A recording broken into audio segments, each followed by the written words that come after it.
Merci Francis, Marguerite, merci de m'accueillir ici. Avec plaisir.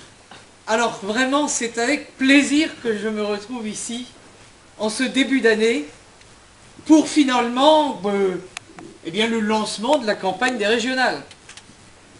Ça fait quelques mois que je rôde par là. Lorsque j'ai décidé de me lancer en politique, pour la Bretagne, pour les Bretonnes et les Bretons, j'ai quand même voulu voir si ce que je ressentais, si mon diagnostic de la situation, si ce qui m'a motivé à me lancer était partagé. Une élection régionale n'est pas une aventure solitaire. Il y a toute une liste, on est des dizaines. Il faut former une équipe qui va partager les mêmes analyses et qui va porter le même projet. J'ai essayé d'expliquer comment je ressentais les choses, comment j'avais vu que cette progression rampante du socialisme, la vague rose, d'élection en élection pratiquement depuis 30 ans, comment peut-être, jusqu'à une certaine époque, c'était peut-être pas si dramatique pour la Bretagne. Pourquoi ? Parce que les choses ne se passaient pas là, parce qu'il y avait un miracle économique, parce que c'était les 30 glorieuses, parce qu'on avait des capitaines d'industrie, parce que le commerce, l'industrie, que tout ça, ça tournait bien. Et puis que nos compatriotes se disaient, allez, l'économie bretonne tourne bien, on a des bons chefs d'entreprise, allez, si on peut avoir un peu de social, là, il y a des socialistes qui vont nous faire du social, des bons petits services, là, allez, on va manger aux deux râteliers, voilà. On aime ça quelquefois, pas mettre tous ses œufs dans le même panier. Et puis le monde a changé. Et puis il y a eu les crises, il y a eu le chômage massif, il y a eu la restructuration, il y a eu la mondialisation. Et là-dedans, c'est pas seulement quelques bons capitaines d'industrie qui peuvent sauver. On a besoin d'une mobilisation collective. D'une mobilisation collective dans laquelle tout le monde prenne sa part. Il ne suffit pas qu'il y ait une bonne politique économique du gouvernement. Il ne suffit pas qu'il y ait un président de la République qui prenne le taureau par les cornes au niveau international et qui aille discuter avec les Chinois, avec Obama et avec les autres. Les régions qui ne seront pas représentées par des gens qui auront un projet porteur sur le plan économique et de l'emploi, elles resteront à la traîne. Alors en 2004, on nous a fait un discours qui pouvait apparaître comme mobilisateur, même du côté de la gauche. Ils ont dit, il faut que la Bretagne se réveille, il faut que la Bretagne se mette debout, il faut que la Bretagne aille en avant. Je ne vous dis pas différemment. Enfin, moi, j'ai dit, la Bretagne se réveille, qu'elle doit alors. Bon. Enfin, ils l'ont dit quand même. 2004. 2010, 6 ans après, j'en prends un témoin, ceux qui sont bien placés, conseillers régionaux, Claudine Perron. Qu'est-ce qu'ils ont fait de ce qu'ils avaient dit de 2004 ? Pas grand-chose. Et en tout cas, ce qui était indispensable pour que la Bretagne retrouve sa place, c'est-à-dire une redynamisation économique, ils ont été mauvais. Ils ont été mauvais.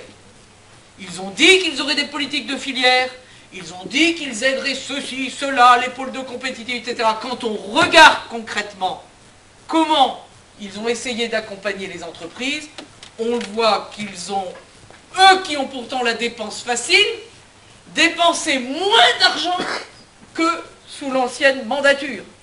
C'est dire, puisque pour eux c'est leur façon d'intervenir. Ils n'ont même pas été capables de dépenser de l'argent pour faire de l'économie. C'est dire qu'ils n'y croyaient pas beaucoup. En matière d'aménagement du territoire, où ici on sait l'importance que ça a, Brest et Quimper à 3 heures de Paris. Qu'est-ce qu'on entend dans leur dernier discours?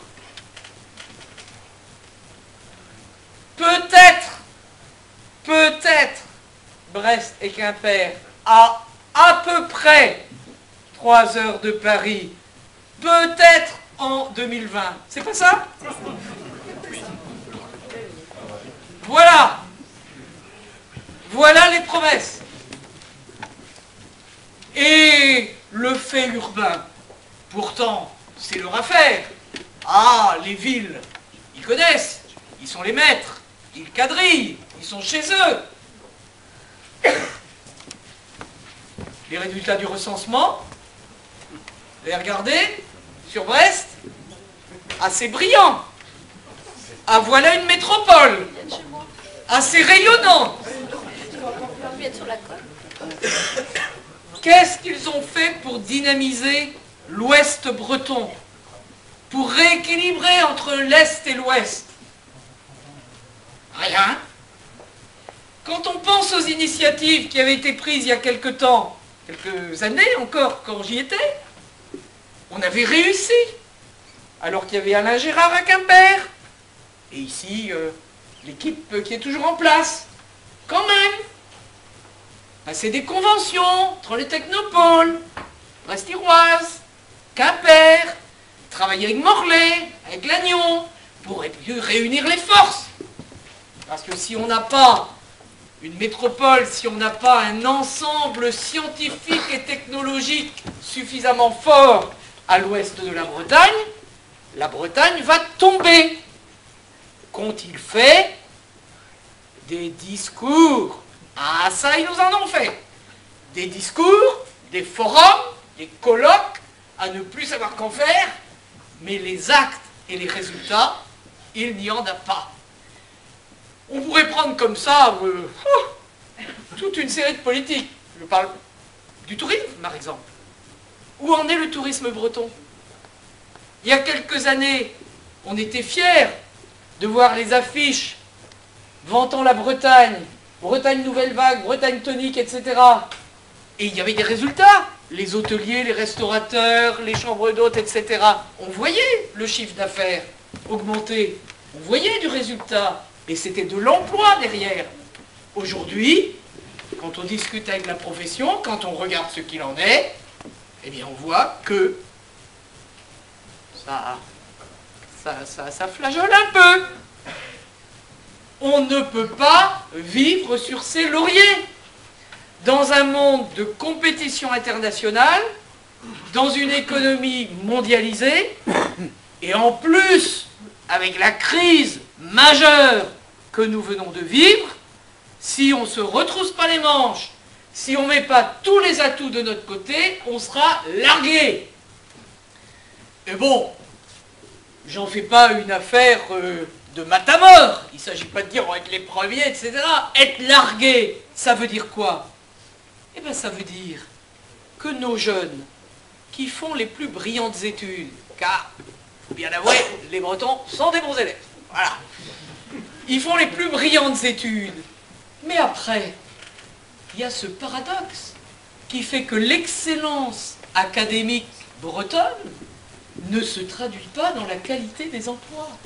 Et on est obligé d'aller chercher les emplois ailleurs. Ça, quand on est jeune, c'est pas forcément mal d'aller faire son petit tour du monde. À condition de ne pas y être obligé. Et à condition de pouvoir revenir. Et à condition de pouvoir mettre son expérience quand on a roulé sa bosse, de nouveau quand on en a envie, au service de sa région.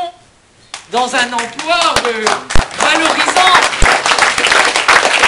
Qu'est-ce qu'ils ont fait pour ça? Pas grand-chose. Pas grand-chose. Et c'est ça qu'il faut changer. Si vous voulez, ce qui m'a décidé à m'engager, c'est que face à cet immobilisme, l'impression qu'on allait vers un vrai gâchis. L'impression que nos jeunes n'allaient pas pouvoir s'épanouir. L'impression que notre région allait décrocher et que la Bretagne, qui est une région conquérante, une région audacieuse, une région créative, était de plus en plus ravalée au rang des régions pleurnicheuses qui revendiquaient on a droit à ça parce qu'on est nous, etc. On n'a droit à rien. On n'a droit à rien.